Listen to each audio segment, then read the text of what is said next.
আসসালামু আলাইকুম রহমতুল্লাহ। সুপ্রিয় শিক্ষার্থীবৃন্দ, মেকানিক্যাল ইঞ্জিনিয়ারিং চ্যানেলের পক্ষ থেকে তোমাদের সকলকে জানাচ্ছি আন্তরিক শুভেচ্ছা। এই ভিডিওটা তৈরি করছি ষষ্ঠ শ্রেণীর শিক্ষার্থীদের জন্য। ষষ্ঠ শ্রেণীর শারীরিক শিক্ষা ও স্বাস্থ্য বইয়ের প্রথম অধ্যায় শরীরচর্চা ও সুস্থ জীবন এর 14 এবং 15 পৃষ্ঠার অনুশীলনীর বহু নির্বাচনী প্রশ্নের উত্তরগুলো নিয়ে আজকে আলোচনা করব। শিক্ষার্থীরা, এই ভিডিওটি ডিসক্রিপশনে এবং পিন কমেন্টে প্লেলিস্টের লিঙ্ক দেওয়া আছে, সেখান থেকে তোমাদের যার যে বিষয়ের ভিডিও দরকার খুব সহজে দেখে নিতে পারবে।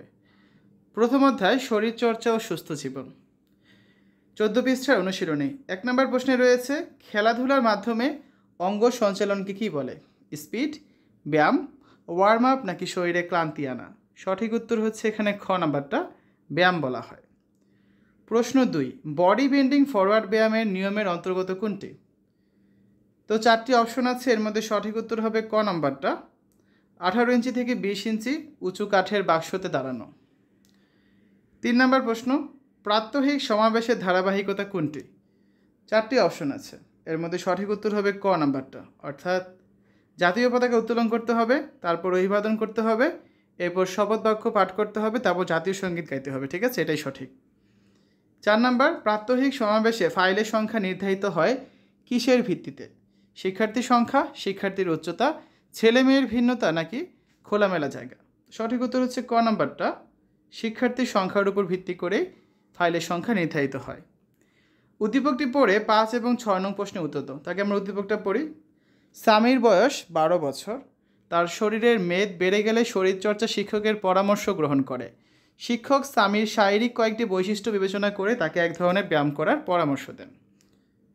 15 পৃষ্ঠার 5 নম্বর প্রশ্ন, শিক্ষক স্বামীকে কোন ধরনের ব্যায়াম করার পরামর্শ দেন? Push up, sit up, chin up নাকি ওয়ার্মিং আপ? সঠিক উত্তর হচ্ছে খ নম্বরটা, সিট আপ। 6, শিক্ষকের স্বামীর জন্য ব্যায়াম নির্বাচনে বিবেচ্য বিষয় হচ্ছে উচ্চতা ও শারীরিক সামর্থ্য, ওজন ও খেলাধুলার আগ্রহ নাকি বয়স এবং উচ্চতা? তো সঠিক উত্তর হচ্ছে 1 ও 3, তার মানে খ নাম্বারটা হচ্ছে কারেক্ট অ্যান্সার। নিচে চিত্র দেখে 7 এবং 8 নং প্রশ্নের উত্তর দাও। চিত্রে আমরা কী দেখতে পাচ্ছি? রিমা গালিচায় চিত হয়ে ব্যায়াম করছে। তাহলে 7 নম্বর প্রশ্ন, রিমা কোন ধরনের ব্যায়াম করছে? Push up, sit up, spot jump নাকি হাফ সিটেড এলবো? সঠিক উত্তর হচ্ছে খ নাম্বারটা, রিমা সিট আপ করছে। 8, রিমার অংশগ্রহণকারী ব্যায়ামের বৈশিষ্ট্য কোনটি? 4টি অপশন আছে, শরীর সোজা ও 2 পা একত্র রেখে শরীরের উপরের অংশ নিচে তোলা, নাকি হাঁটু একত্র সোজা রেখে মাথা বরাবর শরীর বাঁকানো, অর্ধ বসা অবস্থায় 2 হাত মাটিতে রেখে ব্যায়াম করা, আর একটা অপশন হচ্ছে 2 হাত মাথার উপরে কানের কাছাকাছি রাখা এবং শরীর বাঁকানো। তো এর মধ্যে সঠিক উত্তর হবে ক নাম্বারটা, মানে শরীর সোজা ও 2 পা একত্র রেখে শরীরের উপরের অংশ উপরে নিচে তোলা। ঠিক আছে, তো এই হচ্ছে আজকে আলোচনা। আগামী ক্লাসে আমরা অনেকটি অধ্যায়ের অনুশীলনীর সমাধানগুলো করে দিব। শিক্ষার্থীরা, এতক্ষণ তোমরা দেখেছো ষষ্ঠ শ্রেণীর শারীরিক শিক্ষা ও স্বাস্থ্য বইয়ের প্রথম অধ্যায়ের 14 পৃষ্ঠা এবং 15 পৃষ্ঠার অনুশীলনীর বহু নির্বাচনী প্রশ্নের সমাধান। আশা করি আজকের এই ভিডিওটি তোমাদের কাছে ভালো লেগেছে। আমাদের চ্যানেলের অন্যান্য ভিডিওগুলো দেখার আমন্ত্রণ জানিয়ে আজ এখানে বিদায় নিচ্ছি।